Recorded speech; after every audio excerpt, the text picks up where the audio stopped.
Nah,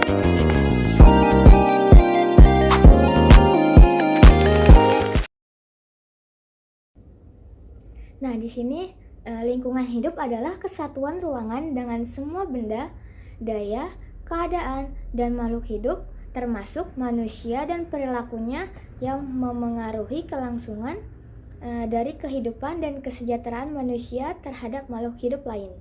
Lalu ada keseimbangan. Keseimbangan lingkungan adalah kemampuan lingkungan untuk mengatasi tekanan dari alam ataupun aktivitas manusia dalam menjaga kestabilan kehidupannya.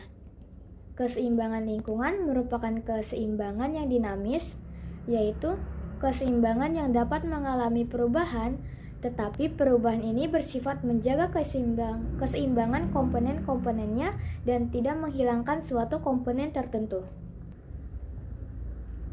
Keseimbangan lingkungan dapat terganggu jika terjadi perubahan lingkungan berupa pengurangan fungsi dari komponen atau hilangnya sebagian komponen yang dapat menyebabkan putusnya mata rantai dalam ekosistem. Faktor penyebab perubahan lingkungan dapat dibedakan menjadi dua macam, yaitu ada faktor alam dan ada faktor manusia. Nah, faktor alam itu berupa gempa bumi, gunung meletus, gelombang tsunami, tanah longsor, banjir, angin topan, dan kemarau panjang. Lalu, yang kedua adalah faktor manusia. Jadi faktor manusia itu antara lain pembakaran dan penebangan hutan, pembangunan industri dan permukiman, lalu ada penambangan secara liar, sistem pertanian monokultur, dan pencemaran lingkungan, misalnya akibat penggunaan pestisida dan pupuk kimia yang berlebihan. Selanjutnya ada pencemaran lingkungan hidup. Nah, di berbagai aktivitas manusia menghasilkan limbah yang sebagian besar tidak dikelola dengan baik dan dibuang ke lingkungan. Limbah adalah suatu usaha atau kegiatan. Terkadang limbah tersebut membahayakan kesehatan atau kehidupan manusia dan makhluk hidup lainnya. Pencemaran lingkungan hidup adalah masuknya atau dimasukkannya makhluk hidup, zat, dan atau komponen lain ke dalam lingkungan hidup oleh kegiatan manusia sehingga kualitas turun sampai ke tingkat tertentu yang menyebabkan lingkungan hidup tidak dapat berfungsi sesuai dengan peruntukannya. Bahan penyebab pencemaran disebut juga polutan.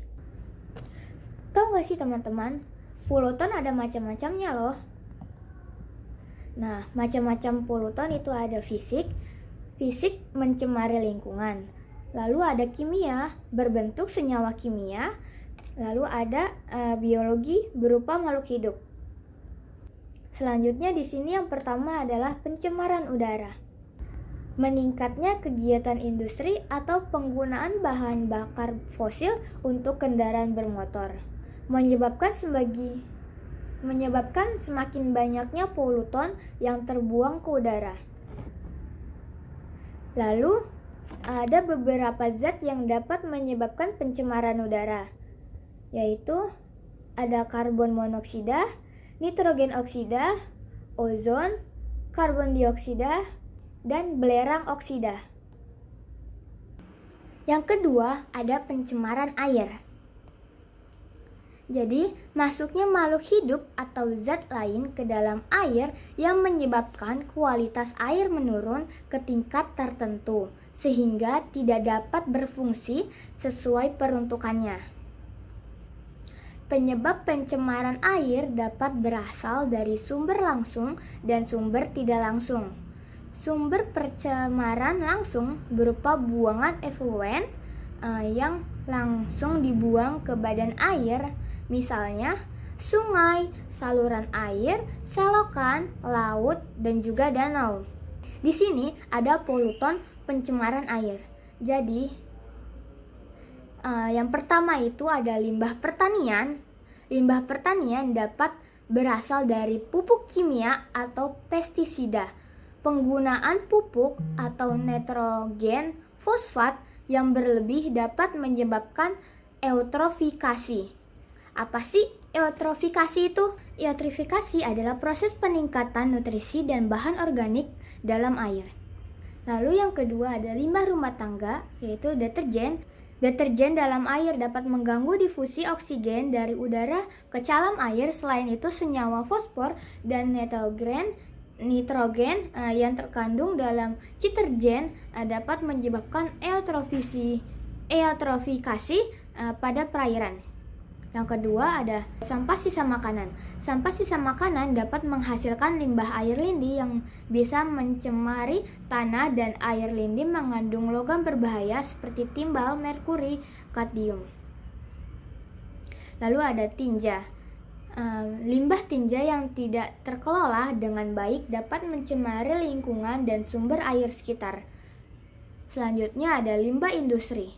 Beberapa senyawa kimia yang terkandung dalam limbah industri yaitu ada Pb, lead timbal, CD, kadmium, Zn, dan juga seng. Yang selanjutnya ada limbah pertambangan, yaitu ada aktivitas pertambangan batu bara, aktivitas pengeboran minyak di laut, dan juga merkuri akibat tambang emas. Selanjutnya ada pencemaran tanah. Pencemaran tanah dapat terjadi secara langsung atau tidak langsung.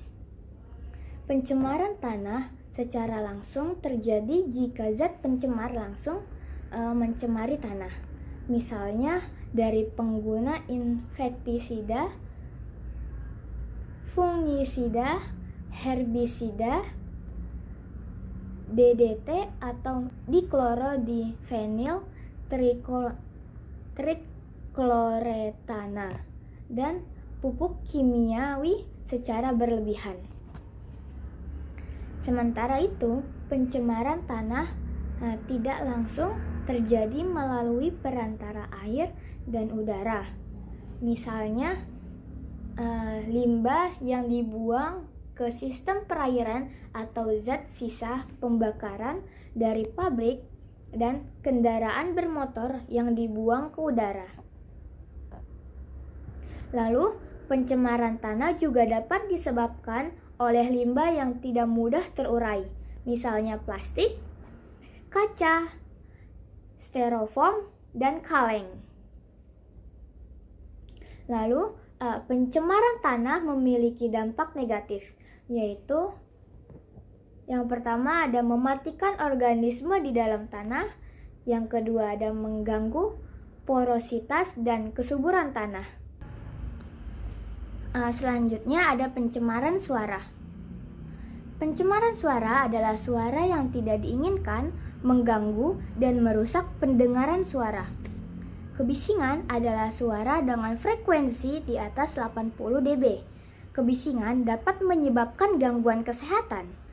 Tingkat gangguan tergantung pada tingkat kenyaringan suara atau tingkat kebisingan dan lamanya telinga mendengar kebisingan tersebut.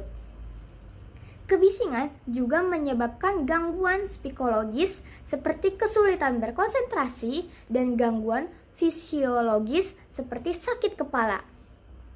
Pencemaran suara dibedakan menjadi 4 macam, yaitu kebisikan impulsif.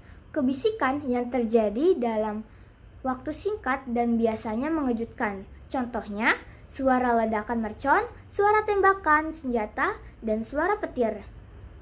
Lalu yang kedua itu ada kebisikan impulsif kontinu. Jadi kebisikan ini terjadi terus-menerus tetapi hanya sepotong-sepotong. Contohnya suara palu yang dipukul terus-menerus. Yang ketiga ada kebisikan semi kontinu. Kebisikan ini hanya sekejap kemudian hilang dan muncul lagi. Contohnya suara lalu lalang kendaraan bermotor di jalan dan juga suara pesawat terbang yang sedang melintas. Dan yang terakhir, kebisikan kontinu. Kebisikan ini secara terus-menerus dalam waktu yang cukup lama. Contohnya, suara mesin pabrik. Kebisikan jenis ini sering terjadi menyebabkan kerusakan pendengaran. Selanjutnya ada akumulasi bahan pencemar dalam rantai makanan. Bahan pencemar yang sulit atau tidak dapat terurai di lingkungan dapat masuk ke dalam tubuh organisme dan berpindah dari satu organisme ke organisme yang lain melalui rantai makanan atau jaringan makanan. Akumulasi terbanyak terdapat pada tingkatan trofik paling tertinggi. Proses peningkatan akumulasi bahan pencemar pada tingkat trofik melalui rantai makanan disebut biomagnifikan. Lalu selanjutnya kita akan membahas tentang penanganan limbah. Jadi yang pertama itu ada penanganan limbah cair. Ada dua pendekatan yang dapat dilakukan dalam penambangan limbah cair ini dan penanggulan pencemaran air, yaitu yang pertama ada pendekatan non teknis dan yang kedua pendekatan teknis. Pendekatan non-teknis dilakukan dengan penerbitan peraturan sebagai landasan hukum bagi pengelola badan air dan penghasil limbah, sosialisasi peraturan, dan penyuluhan pada masyarakat. Pendekatan teknis dilakukan dengan penyediaan atau pengadaan sarana dan prasarana penanganan limbah, monitoring, dan evaluasi. Selanjutnya, limbah padat sering disebut sebagai sampah yang meliputi sampah organik ataupun non-organik. Lalu, berdasarkan sumbernya, limbah padat dikelompokkan menjadi limbah padat domestik dan limbah padat non-domestik.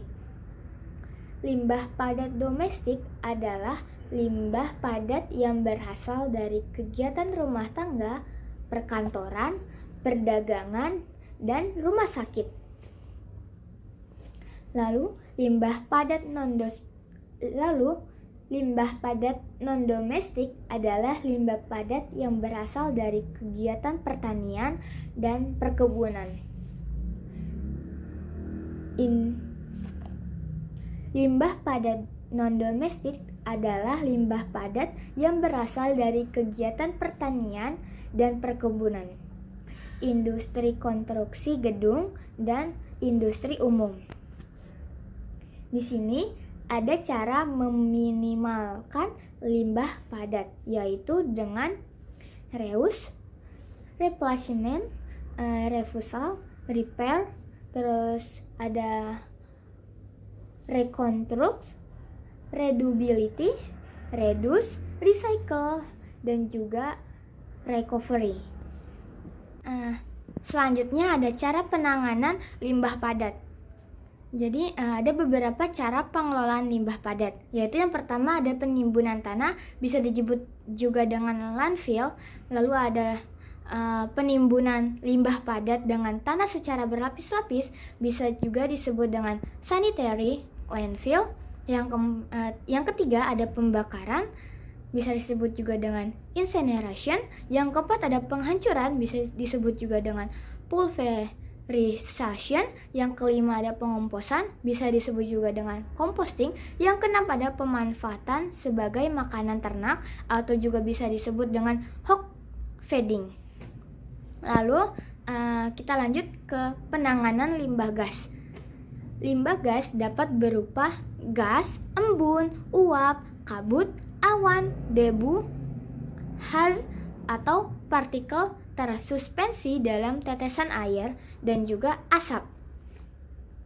Penanganan limbah gas dapat dilakukan dengan penambahan alat bantu, yaitu filter udara, pengendapan silikon, filter basah, pengendapan sistem gravitasi, pengendapan elektrostatik, ada penanganan limbah bahan berbahaya dan beracun atau B3. Limbah bahan berbahaya dan beracun adalah bahan yang karena sifat, konsentrasi, dan jumlahnya baik secara langsung maupun tidak langsung dapat mencemari atau merusak lingkungan hidup serta membahayakan kesehatan dan kelangsungan hidup manusia beserta makhluk hidup lainnya. Lalu ada limbah B3 memiliki karakteristik mudah meledak, mudah terbakar, bersifat reaktif, dan korosif, beracun, dan menyebabkan infeksi. Kita lanjut ke adaptasi dan mitigasi terhadap perubahan lingkungan. Apa sih adaptasi itu? Adaptasi terhadap perubahan lingkungan merupakan penyesuaian diri terhadap kondisi perubahan lingkungan yang terjadi. Lalu ada mitigasi. Mitigasi adalah serangkaian upaya untuk menanggulangi, mengurangi, dan memperkecil resiko atau dampak perubahan lingkungan serta memulihkan kondisi lingkungan yang telah berubah.